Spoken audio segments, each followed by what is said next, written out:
दोस्तों नमस्कार, स्वागत है आपका आज दिन भर के मुख्य समाचारों में। यदि आपने अभी तक वीडियो को लाइक नहीं किया है तो लाइक कर दें और चैनल को भी सब्सक्राइब कर लें। सड़क पर सब्जी बेचने लगे भाजपा विधायक, पुलिस द्वारा बाजार बंद करने का किया विरोध। जी आपको बता दें कि गाजियाबाद में बीजेपी विधायक नंदकिशोर गुर्जर ने सड़क पर सब्जी बेचना शुरू कर दी। दरअसल बीजेपी विधायक नंदकिशोर गुर्जर का ये सब्जी बेचना एक विरोध है। गाजियाबाद पुलिस ने तमाम जिले में लगने वाले साप्ताहिक बाजारों को बंद करने का निर्णय लिया है। इसके विरोध में भाजपा विधायक सड़क पर बैठकर सब्जी बेचने लगे। अब सरकारी स्कूलों में छात्रों की भी लगेगी ऑनलाइन हाजिरी। बिहार के 6 जिलों के लिए ऑर्डर कर दिए गए जारी। जी आपको बता दें कि अब बिहार शिक्षा विभाग ने सरकारी विद्यालयों में शिक्षकों की तरह छात्रों की उपस्थिति भी ऑनलाइन दर्ज कराने की तैयारी की है। आपको बता दें कि इसे पायलट प्रोजेक्ट के तहत पहले 6 जिलों पटना, नालंदा, वैशाली, जहानाबाद, सारण और भोजपुर में लागू किया जाएगा और सफलता मिलने पर इसे पूरे प्रदेश में लागू करने पर विचार किया जाएगा। मिल्कीपुर उपचुनाव को लेकर चंद्रशेखर आजाद ने दिया बड़ा बयान। बोले बीजेपी ने लोगों को उनके वोट का प्रयोग नहीं करने दिया। जी आपको बता दें कि मतदान के बाद भीम आर्मी चीफ चंद्रशेखर आजाद ने एक बार फिर से बीजेपी और सरकारी मशीनरी के प्रयोग पर सवाल खड़े कर दिए हैं। भीम आर्मी चीफ चंद्रशेखर आजाद ने कहा कि 8 फरवरी को ईवीएम खुल जाएगी तो सब पता चल जाएगा। जितनी सरकारी मशीनरी का प्रयोग किया जा सकता था उतना किया गया है। उन्होंने साफ कहा कि मैं दुखी मन से कह रहा हूं कि भारत में लोकतंत्र राजतंत्र में तब्दील किया जा रहा है। दिल्ली विधानसभा चुनावी नहीं। चंद्रशेखर आजाद ने मिल्कीपुर उपचुनाव को लेकर भी कहा कि लोकतंत्र का गला घोंटा जा रहा है। भाजपा ने लोगों को उनके मत का प्रयोग न करने देने का पाप किया है। दिल्ली के एग्जिट पोलों को लेकर कांग्रेस पार्टी के सीनियर नेता टीएस सिंहदेव ने दिया बड़ा बयान। एग्जिट पोलों को बताया मनोरंजन। जी आपको बता दें कि ज्यादातर एग्जिट पोलों के अनुमानों में बीजेपी को बहुमत मिलता दिख रहा है। साथ ही कांग्रेस को 0 या फिर 1-2 सीट मिलने का अनुमान है। इस बीच कांग्रेस पार्टी के सीनियर नेता टीएस सिंहदेव ने कहा कि वो एग्जिट पोल को ज्यादा महत्व नहीं देते। उन्होंने कहा कि हमें 8 फरवरी का इंतजार करना चाहिए। नतीजे जो भी हों, मैं इन सर्वे को ज्यादा महत्व नहीं देता। साथ ही उन्होंने ये भी कहा कि जब तक गिनती पूरी नहीं हो जाती है, ये एक खेल है और मनोरंजन का साधन बना हुआ है। अब मात्र सुबह शाम की रह गई ठंड। मौसम विभाग ने कई राज्यों में चक्रवाती तूफान और आंधी बारिश का अलर्ट किया जारी। जी आपको बता दें कि मौसम विभाग ने अनुमान जताया है कि दिल्ली समेत कई राज्यों में फरवरी का महीना शुष्क रहने वाला है। लेकिन नॉर्थ ईस्ट के कई राज्यों में मौसम विभाग ने चक्रवाती तूफान का अलर्ट जारी किया है। असम और बांग्लादेश में बिजली और गरज के साथ आंधी तूफान की भी संभावना है। आंधी तूफान का ये असर नॉर्थ ईस्ट के राज्यों में देखने को मिलेगा। मेघालय, असम और अरुणाचल प्रदेश में मौसम विभाग ने भारी बारिश समेत गरज और बिजली चमकने की आशंका जताई है। दिल्ली में नई शिक्षा नीति के खिलाफ प्रदर्शन कर रहे छात्र अखिलेश यादव ने दिया समर्थन। भाजपा पर बोला जबरदस्त हमला। जो आपको बता दें कि नई शिक्षा नीति के खिलाफ डीएमके स्टूडेंट विंग के छात्र दिल्ली में विरोध प्रदर्शन कर रहे हैं। इस बीच अखिलेश यादव ने छात्रों का समर्थन किया। छात्रों के बीच में जाकर अखिलेश यादव ने साफ कहा कि ये लोग जो नई एजुकेशन पॉलिसी लेकर आए हैं, इसके लिए हम आपके प्रदर्शन को समर्थन करते हैं। अखिलेश यादव ने कहा कि ये सरकार उद्योगपतियों के लिए काम करती है। अगर हम उद्योगपतियों के साथ खड़े होंगे तो एक दिन यही उद्योगपति राजनीति और राजनीति करने वाले लोगों को नौकर बना देंगे।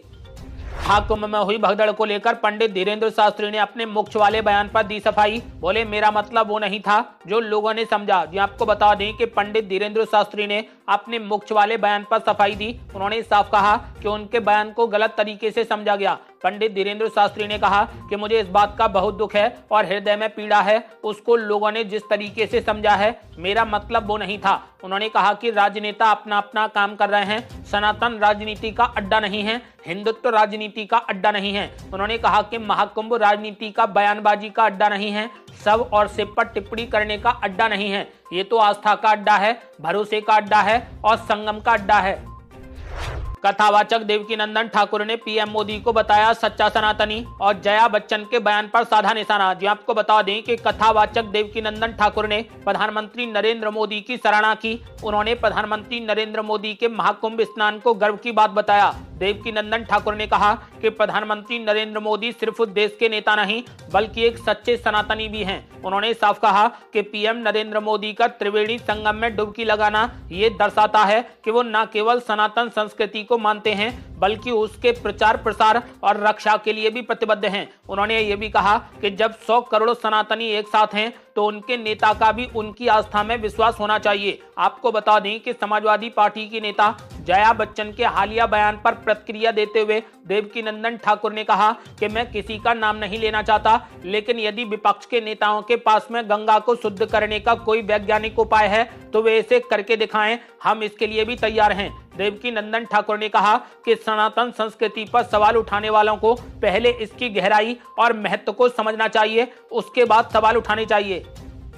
आरएसएस प्रमुख मोहन भागवत ने दिया बड़ा बयान, बोले एकजुट हो हिंदू समाज तभी फल फूल सकता है। जी आपको बता दें कि केरल में हिंदू धार्मिक सम्मेलन की तरफ से आयोजित हिंदू एकता सम्मेलन में शिरकत करने पहुंचे आरएसएस प्रमुख मोहन भागवत ने साफ कहा कि एकजुट समाज फलता फूलता है जबकि खंडित समाज मुरझा जाता है। उन्होंने साफ कहा कि हिंदू समाज तभी फल फूल सकता है जब वो एकजुट हो। आरएसएस प्रमुख मोहन भागवत ने कहा कि हिंदू होना एक स्वभाव है जिसमें लोग पढ़ाई लिखाई का इस्तेमाल ज्ञान बढ़ाने के लिए, धन का इस्तेमाल दान के लिए और ताकत का इस्तेमाल कमजोरों की मदद करने के लिए करते हैं।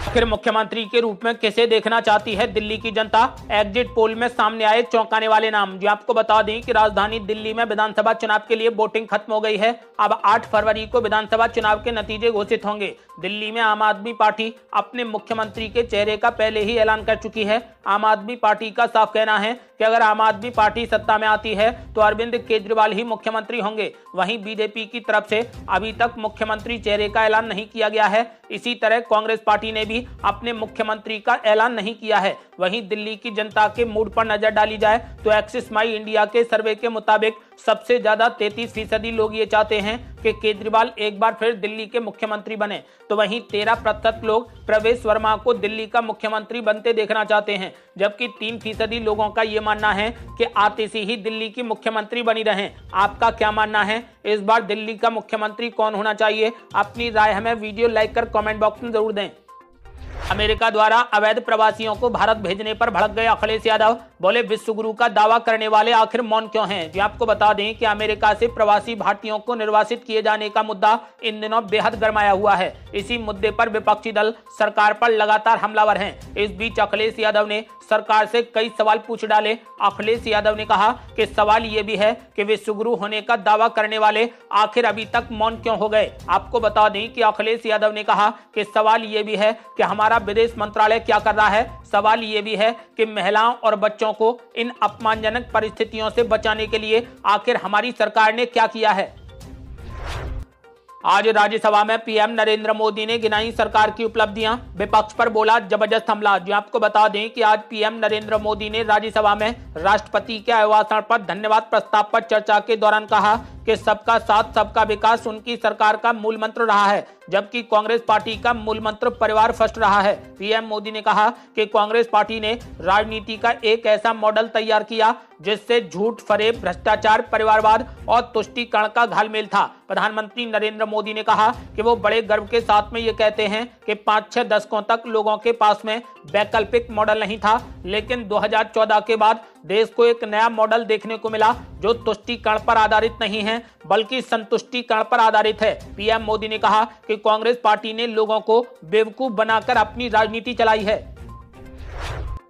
अमेरिका में बिना दस्तावेजों के रह रहे 104 भारतीयों को अमेरिका ने भारत भेजा। अब संसद में हो गया बड़ा हंगामा, जयशंकर ने कर दिया बड़ा ऐलान। जी आपको बता दें कि अमेरिका में कथित तौर पर बिना दस्तावेजों के रह रहे 104 भारतीयों को निर्वासित किए जाने के मुद्दे पर संसद के दोनों सदनों में विपक्ष ने जमकर हंगामा किया। कई विपक्षी सदस्यों ने निर्वासन के दौरान भारतीयों के साथ किए गए व्यवहार को लेकर रोष व्यक्त किया। आपको बता दें कि अब राज्यसभा में बोलते हुए विदेश मंत्री एस जयशंकर ने कहा कि अधिकारियों को निर्देश दे दिए गए हैं कि वे वापस लौटने वाले प्रत्येक व्यक्ति के साथ बैठें और ये पता लगाएं कि वे अमेरिका कैसे गए, एजेंट कौन था और हम कैसे सावधानी बरतें ताकि ये फिर से ना हो। आपको बता दें कि एस जयशंकर ने कहा कि मानव तस्करों के खिलाफ कड़ी कार्रवाई की जाएगी। इसके अलावा उन्होंने ये भी कहा कि सरकार ये सुनिश्चित करने के लिए अमेरिका के साथ बातचीत कर रही है कि निर्वासित किए जा रहे भारतीयों के साथ किसी भी प्रकार का दुर्व्यवहार न हो। पीएम नरेंद्र मोदी ने राज्यसभा में कांग्रेस पार्टी पर बोला जबरदस्त हमला।